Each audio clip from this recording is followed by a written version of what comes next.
Hello viewers, welcome to filmi craft. நான் உங்கள் அருண். இந்த எபிசோடில் நம்ம பார்க்க போகிற படம் 2024 ஒரு சவுத் கொரியன் ஆக்ஷன் காமெடி படமாக வெளியான ஆஃபீஸர் பிளாக் பெல்ட். இந்த படம் தமிழ் டப்பிங்லேயும் இருக்குது. முதல்ல இந்த படத்துடைய கதை என்ன அப்படிங்கிறத லைட்டாக இங்கே நம்ம பார்த்துருவோம். படத்தில் நம்ம கதாநாயகனுடைய பேர் லீ சங் டூ. நம்மால் இந்த மார்ஷியல் ஆர்ட்ஸில், அதுவும் குறிப்பாக அந்த ஜூடோ மாதிரி விஷயங்கள்லாம் பிளாக் பெல்ட் வாங்கின ஒரு நபர். இவங்க அப்பா ஒரு ஃபாஸ்ட் ஃபுட்டு கடை ஒன்று நடத்திக்கிட்டு இருக்காப்புல. அங்கே நம்ம கதாநாயகன் தான் டெலிவரி பாய். ஆனால் இந்த டெலிவரி பண்ணது போக மீதி நேரம் இருக்கு இல்லையா, அப்போல்லாம் நம்ம தமிழ் சினிமா மாதிரியே நம்ம கதாநாயகனுக்கு ஒரு 2-3 ஃப்ரெண்ட்ஸு எல்லாரும் வீட்டில் உட்காந்து ஜாலியாக வீடியோ கேம் விளாட்றது தான் இவங்களுக்கு பொழுதுபோக்கே. இப்படி இருக்கக்கூடிய ஒரு தருணத்தில் கதாநாயகன் வழக்கம் போல் ஒரு நாள் டெலிவரியை பண்ணிவிட்டு அப்படி வந்துக்கிட்டு இருக்காப்புல. அப்போ திடீர்னு ரோட்டில் ஒரு சந்துக்குள்ளே 2 பேர் சண்டை போட்டுக்கிட்டு இருக்காங்க. இதில் ஒரு ஆள் போலீஸ் ஆஃபீஸர் மாதிரி இருக்கார், இன்னொருத்தர் சாதாரண ஆள் மாதிரி இருக்கான். இவங்க 2 பேரும் சண்டை போட்டுக்கிட்டு இருக்காங்க. இப்போ நம்ம கதாநாயகன் இறங்கி என்ன நடக்குது, எதுக்கு சண்டை போட்டுக்கிட்டு இருக்காங்க அப்படின்னு பார்த்தா, அந்த போலீஸ்காரனை அந்த சாதாரண ஆள் ஹெவியாக தாக்கிடுறான். இதில் அந்த ஆள் கிட்டத்தட்ட சுயநினைவிலேருந்து மயங்கி போய் விழுகிற மாதிரி கீழே விழுந்திருக்காப்புல, ஹெவியாக அடிபட்டு. உடனே நம்மால் இறங்கி போய், நம்மால் தான் பிளாக் பெல்ட் ஆச்சே, இறங்கி போய் ஒரே ஒரு அடி தான் அடிக்கிறாப்புல, அதுலேயே சுருண்டு விழுந்துடுறேன் அந்த இன்னொருத்தன். இப்போ சார் எந்திரிங்க சார், என்னாச்சு அப்படின்னு சொல்லி அந்த போலீஸ் ஆஃபீஸர் மாதிரி இருந்த ஆளை எழுப்பி கடைசியாக ஆம்புலன்ஸ் எல்லாம் கூப்பிட்டு ஆஸ்பத்திரியில் வரைக்கும் போய் அட்மிட் பண்ணிடுறாங்க. இப்போ இந்த விஷயம் அங்கே போலீஸ் டிபார்ட்மெண்ட்டுக்கு தெளிவாக போய் சேர்ந்துருது. இப்போ நம்ம கதாநாயகனை அங்கே ஒரு மேனேஜர் மாதிரி கிம் சன் மின் அப்படின்னு சொல்லி ஒரு ஆள் ஒருத்தர் இருக்காப்புல, அவர் கூப்பிட்டு விட்றாப்புல. நம்ம கதாநாயகன் போகிறாப்புல. போனால் அவர் சொல்கிறாப்புல, தம்பி நீங்கள் நம்ம ஆள், அவர் ஆக்சுவலி ஒரு ப்ரொபேஷன் ஆஃபீஸரு அப்படின்னு சொல்கிறாப்புல. ப்ரொபேஷன் ஆஃபீஸரா அப்படின்னா அப்படின்னு நம்ம ஹீரோ கேட்க போவ, நான் தெளிவாக உங்களுக்கு சொல்கிறேன், அதுக்கப்புறம் எங்களுக்கு என்ன ரெக்குயர்மெண்ட்டு அப்படிங்கிறத நான் உங்களுக்கு சொல்கிறேன் அப்படின்னு சொல்லி நம்ம கதாநாயகன்ட்ட சொல்கிறாப்புல. இப்போ ஒரு பாலியல் பலாத்காரமோ இல்லை கொள்ளைன்னு சொல்லி ரொம்ப ஒரு பெரிய கிரைமை பண்ணிவிட்டு ஜெயிலுக்கு தண்டனை அனுபவிக்க போகிறாங்கல்ல, போயிட்டு ஒரு 10 வருஷம் 15 வருஷம் தண்டனை காலம் முடிஞ்சு வெளியே வர்றாங்க இல்லையா, வெளியே வர்றவங்க திருந்தி இங்கே இருப்பாங்க அந்த சொசைட்டியில் அப்படிங்கிறதுக்கு என்ன நிச்சயம்?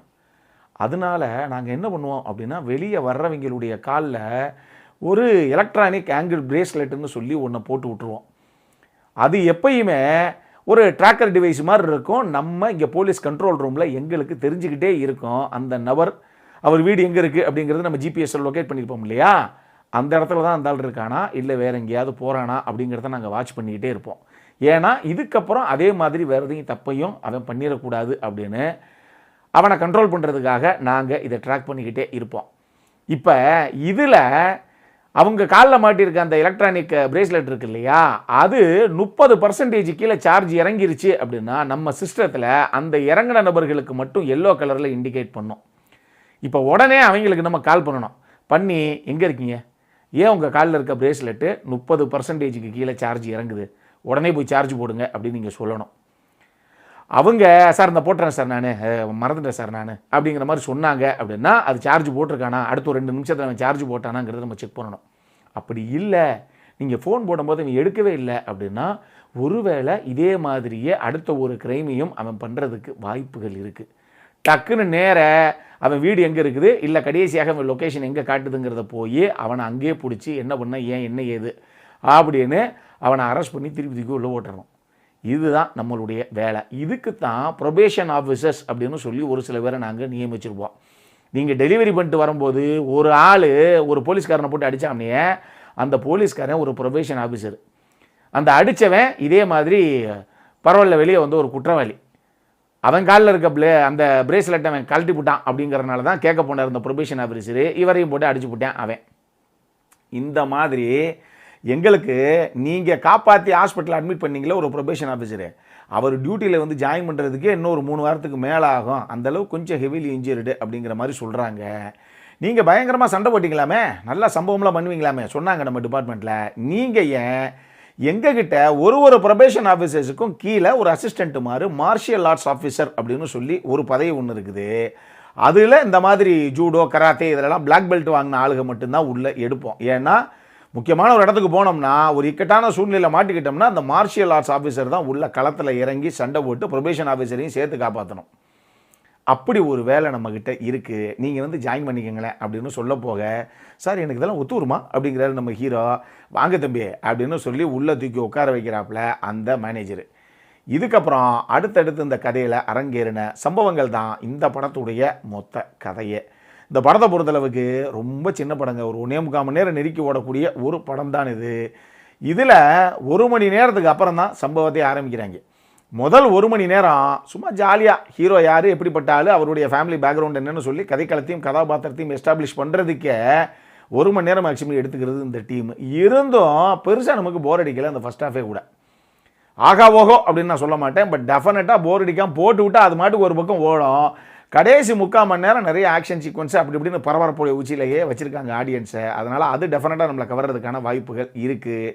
முதல்ல எக்ஸ்பெக்டேஷனை தெளிவாக செட் பண்ணிட்டேன். நீங்கள் பார்க்கணும் அப்படின்னா ஜாலியாக உட்காந்து ஒரு தடவை பார்க்கலாம். அந்த மாதிரி ஒரு படம் தான் இது. கிம் பூ பின் அவர் தான் படத்தில் கதாநாயகனாக பண்ணியிருக்காப்புல. ஆள் வாட்ட சட்டமாக உயரமாக இருப்பாப்புல. அதுவும் அந்த ஆக்ஷன் சீக்வன்ஸ் எல்லாத்தையும் அவர் ஹேண்டில் பண்ண விதம் சூப்பராகவே இருந்தது. படத்தில் முக்கியமான ஒரு வில்லன் அப்படின்னு சொல்லி ஒரு கதாபாத்திரத்தை சித்தரிச்சிருக்காங்க.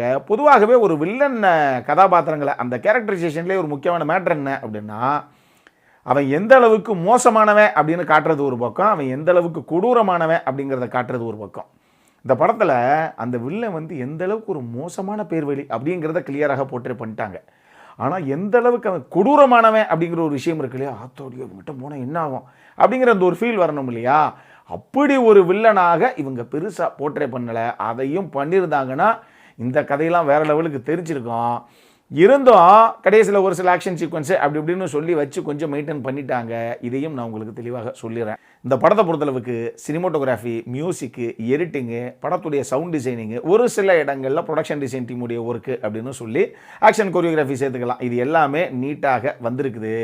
நீங்கள் ஜான்விக் ரேஞ்சுக்கெல்லாம் போய் வந்து நினச்சிக்கிட்டு போயிடாதீங்க. ரெய்டு மாதிரி ஜான்விக் மாதிரி இருக்கும் அப்படிங்கிற ரேஞ்செல்லாம் போய் பார்த்துறாதீங்க. பட் டெஃபினட்டாக ஜாலியாக பார்க்கக்கூடிய ஒரு ஆக்ஷன் த்ரில்லர் படம் தான் இது. இது ஆக்ஷன் காமெடி அப்படின்னு தான் அவங்க ப்ரொஜெக்ட் பண்ணியிருக்காங்க. ஏன்னா ஃபர்ஸ்ட் ஆஃப் ஃபுல்லாக அந்த மாதிரி கொஞ்சம் காமெடி கலந்த சம்பவங்கள் தான். பின்னாடி 45 நிமிஷம் மட்டும்தான் கொஞ்சம் சீரியஸான ஆக்ஷன் சீக்வன்ஸாக படத்தில் வருது. இதை மைண்டில் வச்சுக்கோங்க. அடல்காரனை பொறுத்தளவுக்கு இந்த படத்தில் எதுவுமே கிடையாது. இந்த ரத்தம் தெரிக்கக்கூடிய காட்சிகள், கொஞ்சம் குத்துறது, சுடுறது, இந்த மாதிரி ஒரு சில சம்பவங்கள் இருக்குது. அதை மட்டும் மைண்டில் வச்சுக்கோங்க. மற்றபடி செக்ஷுவலாக எந்த ஒரு போர்ட்ரேலும் பெருசாக கிடையாது. இது அப்படி ஆயிருமோ அப்படிங்கிற மாதிரி ஒரு சில சீக்வன்ஸ் தோணும். அப்படியெல்லாம் எதுவும் கிடையாது. தாராளமாக இது ஃபேமிலியோடு உட்காந்து பார்க்கக்கூடிய ஒரு படம் தான். இந்த ரத்தம் தெரிக்கக்கூடிய சம்பவத்தை மட்டும் மைண்டில் வச்சுக்கோங்க மக்களே. இது எல்லாம் விட சூப்பர் மேட்டர் என்ன அப்படின்னா, இந்த படம் தமிழ் டப்பிங்கில் அவைலபிளாக இருக்குது. தமிழ் டப்பிங் சூப்பராகவே பண்ணியிருக்காங்க. அதனால ப்ரொஃபானிட்டி இஷ்யூஸை மட்டும் லைட்டாக மைண்டில் வச்சுக்கோங்க. அது அந்த அடல்கான் சொல்லும் போதே அந்த விஷயத்தை நான் கொஞ்சம் சேர்த்தே சொல்லியிருக்கலாம். ப்ரொஃபானிட்டி கொஞ்சம் வந்து இருக்குது ஒரு சில இடங்களில். தமிழ் டப்பிங்கில் கொஞ்சம் ஒரு சில கெட்ட வார்த்தைகள் இருக்குது. அதை மட்டும் மைண்டில் வச்சுக்கோங்க. மற்றபடி தமிழ் டப்பிங் சூப்பராக இருக்குது. தமிழ் டப்பிங் ரசிகர்களுக்கு ஒரு தரமான ஆக்ஷன் காமெடி படம் தான் இது. பார்க்கணும் அப்படிங்கிறவங்க சட்டு போட்டுன்னு பாருங்கள். இதே மாதிரி இன்னொரு வீடியோவோட அடுத்த முறை உங்களை சந்திக்கிற வரைக்கும் இட்ஸ் அருண் சைனிங் ஆஃப்.